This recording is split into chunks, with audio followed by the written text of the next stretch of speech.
You're on. So my name is Kyle. Eddie. And today we're going to be talking about Whyp. Alright, so to kind of walk you through a timeline of how our story came about, we're going to talk about the actual problem itself, how we found it, then going into the solution as well as who our target market that solution is going to be helping, as well as the technology we're using, and then the financial aspects that we will be bringing to you, as well as our current status.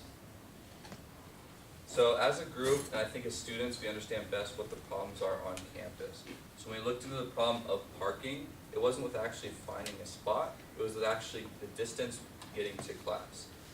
So as you can see on the map here, on the top right is going to be East Campus housing, and on the bottom left is going to be more of the athletic fields. This is about a 3-mile distance, and even halfway through the parking lot, which is the furthest one from class, is going to be about 2 miles. So this is where we came to our solution. So Whyp is a small-scale ride-sharing services that you're already familiar with. This is Uber, Lyft. It uses technology to share your location and picked up, and along the way to your destination, other riders are picked up as well. But where small-scale comes into play is we're not using bulky cars like Uber and Lyft is. We're using kind of a shrinking down to golf carts. So golf carts can get around campus a lot easier with our student drivers, and then as well as student faculty, it's easier for them to get in and out of the vehicles. So this kind of gets you from point A to point B as fast, safe, and efficiently as possible. So on our opportunity and target market, CSUME currently enrolls around 7,500 students, and with the campus master plan that are projected by 2021 up to 13,000 to 14,000 students. And with this increase in students and the buildings such as the one right next door, there aren't any plans for parking lot structures or increased parking. So we're really going to try to solve the issue of traffic congestion, increased students on campus, and construction closing down certain roads, and inaccessibility to certain parts of the campus, so it makes it a hassle for students to get around. For the technology, we're going to focus on the app, mobile GPS navigation with everyone having access to internet here on campus. We're going to pair riders and drivers in real time with the students. You can schedule an appointment right after class if you really need to go back to East Campus to your car to get a book or something, and you only have 5 more minutes to get to class. You can schedule a ride. Golf cart's going to be waiting right outside. It's going to know your location, pick you up, and then take you to your destination. All right. Over the last couple of years, there's been an increase in transportation services, and mostly that's due to one of our main competitors, which is the electric scooters. And they're rising, pretty much. They're showing up everywhere over campus, such as Lime. And they've been increasing on college campuses due to their reliability and their low prices. And one thing that differentiates us from them is our pricing. It might seem higher, but it's actually a lot more affordable than riding a Lime scooter every day. And then another competitor we're going to be facing is the Monterey Salinas Transit, and students can ride it for free, but it's limited to where you can go around campus. And then for marketing, we're planning on doing the typical social media such as Snapchat, Facebook, Twitter. And we're going to try and utilize the school's social media to get even more word across. And then we're also going to market ourselves around campus using such things as banners, posters, signage. And on each of those forms, we're going to have a QR code that people can scan. It'll direct them to our app where they can, pay for the membership or learn about the company. And then our sales plan is a monthly subscription fee of $29.99, and it might seem like a lot, but if you take into account, like if you use the Lime scooter, their pricing model is $1 to turn it on, and then 15 cents for every minute of usage. If you compare it, say if you used you rode a scooter for 3 minutes a day for every month, it would add up to around $44. And pricing would be $29.99, so you're saving $12, and you get unlimited rides for every month. So, yeah. Okay, so we felt that this part was really important because you're not just investing in the business, realistically, you're investing in us. So we wanted to take the time to say what each of us would be doing day to day. So Roman, he's a little more solitude kind of guy and he enjoys his privacy. So we felt that with this technology base, he would be a really good suit to help the people develop our app. Because we really want someone who actually founded this business to be part of the founding, or part of the creation of the app, as well as administrative services, such as the paperwork in order to buy a new golf cart, stuff like that. And then Kyle, we would like to put him as the guy who likes to see into the future, because realistically, this is going to grow. We feel that this is such a good business because we are piggybacking off of other such profitable ride-share businesses that this is going to go and it's going to go fast. So we need someone to be dedicated to that long-term idea making. And then Luis, of course, social media is very important. It is one of the cheapest ways that we can get free advertisements out there. So we would like to put Luis out there as well as marketer.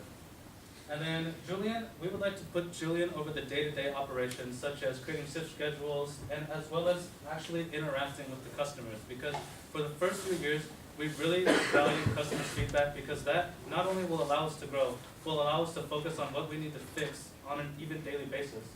And then I will be collecting the data as well as directly interacting with the customers to see what they like, what they don't like, and partnering with Julian over here, we will actually try and come out with monthly basis in order to support any idea that Kyle has. That way we can move forward in the right direction with the right stuff. Alright, so right here we have two graphs, one showing yearly revenue, which is our sales, and the other showing net profit before taxes. So the net profit before taxes, we took out into account our salaries, so we pretty much be working for free for our company. So our first year, as you can see, is a projected loss. That's because of the low amount of subscribers that we're gonna have that we projected our first year. But after that, with strong marketing and advertising, we project a higher amount of subscribers each year. And ideally, we like to have about more than 90% of our sales or revenue coming from subscribers. So with increasing numbers of subscribers, we can see a strong increase in sales and revenue and gross profit. Okay. So currently, these are some of the hurdles that we have had to jump over as provided by Brad. And we really just wanted to show that these are things that we've actually done. However, we're not done yet because we continuously need to keep learning. And as Julie and I will be doing, we'll be talking with customers every single day to make sure that they liked, or to highlight things that they didn't like, and to exclude things that they don't like in the future. So it's currently a work in progress, and we're still in the beginning phases because every single day, every time we meet, we always come up with new ideas that we like. And in order to come up with new ideas, we have to make room for that and exclude other things that we don't like. So it's consistently a balancing process of what we're going to do versus what we want to become. So financial side. So for this one right here, we actually would like to copy, again, the big competitors such as Uber and Lyft and not go public. We would not like to give equity to other people. However, in order to start us up, we are asking for about $250,000. And these are some of the campaigns that we would like to do. Now, each one has a specific niche about them that we were attracted to. And I think we will go across all three platforms. So Indiegogo is close to home. It was founded in San Francisco, and it actually is a very much more business-oriented kind of website. Kickstarter was founded in Brooklyn, New York, and although it's far away, it still allows room for projects. So even like one person or like just 5 people, they can come up with something and make it donatable. And Angels List is actually one that we would really like to get involved with because Angels List is pretty much just angel investors as well as job seekers. So we could actually acquire people who are looking for a job in the local area from this website, as well as ask for generous donations. And on this particular website, in order to invest, there are 3 types of investing that one person or a venture capitalist firm could do. There is deal to deal, there is, regular one, and then there's professional one. And we're aiming for the people in the regular one because the minimum you have to invest in a company is about $100,000. And that really is a good chunk of what we're asking for. Alright, so to conclude this presentation, our problem is not overcrowded parking. Our problem is the distance from the parking to the campus. So after such a long walk, you may feel tired or exhausted at the end. So that can be fixed by opening up the Whyp app, requesting a golf cart, and bam, you and your friends can hop on and go straight to campus. So yeah, so what are you guys waiting for? Ride sharing has a new name, Whyp.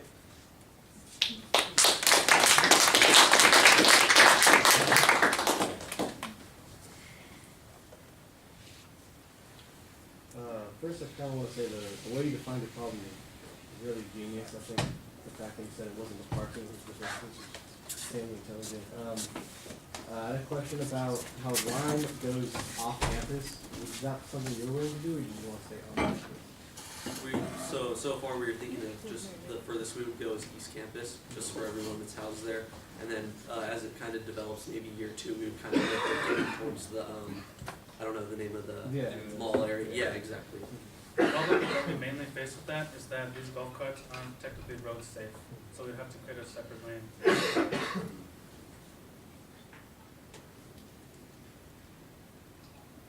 Do you know like how many golf carts you want to start with and how much they cost?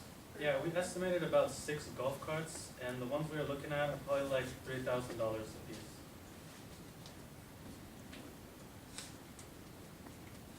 In terms of safety, like, are you guys gonna have everybody sit down, or like if somebody like jump on the back and like sneak on you guys like? Because I feel like it'd be easy for people to just jump on it, but you guys trying to stay on like the safe side and stuff. I think it'd be smart if we stay on the safe side. Yeah. And then are you guys gonna like go like I'm thinking of like the routes that you guys can do. Are you guys like doing like strategically one route that would pick up as many people as it can, but maybe have like 2 carts on that route to go the most people if it can? Because I was thinking about like one person like over there waiting for a golf cart. Are you guys gonna do it based on like how many people are requesting a ride, or just if it's one person, you guys will pick up one person? So that's kind of what we're gonna improve on throughout the app, based off how we're scaling and stuff like that, maybe year two. It's seeing what routes people take the most and which ones get the most riders, and then kind of accommodate for that. So maybe sending more golf carts to those areas of campus that people are constantly using. So for those areas that are pretty highly populated by people trying to get a ride from Whyp, are you guys gonna, just in your thought process, or thinking about like picking these riders up at their individual houses? Is there gonna be a set station where you can sit and wait, sort of like a bus stop sort of thing? What is your guys' plan for that, I guess? For high traffic areas, once we get there, we could start putting stop signs or areas for people to wait for rides. But right now it's based off location, so you just send your location and they come pick you up. Yeah. So I think it's a really good idea if you live on campus, because you're only spending, you said it was like $29.99, right, a month?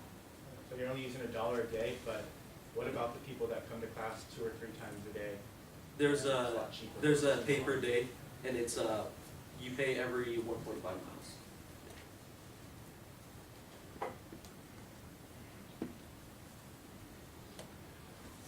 Just a couple, so if you think about now that we've got the Lime scooters on campus, so we've got them at one end and buses at the other end. And the campus has tried buses around campus a couple times and it's failed miserably. This great big huge bus going around campus with one person on it, it just doesn't work.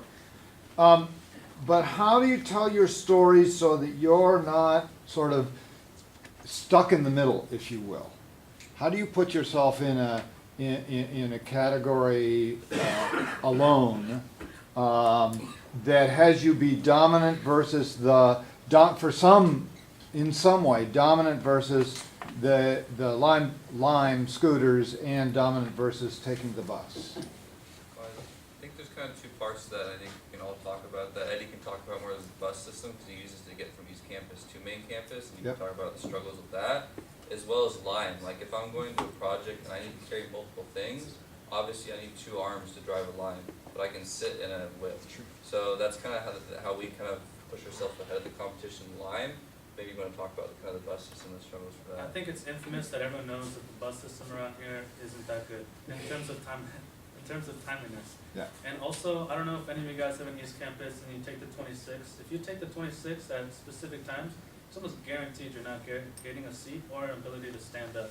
So what we would like to do is to ease some tension off the MST and then offer it in Whyp, because they're missing a lot of people. Yeah. Oh, go ahead. So too, you're using like electric, golf carts, so that's kind of more environmentally friendly than using the big buses that use gas. Exactly.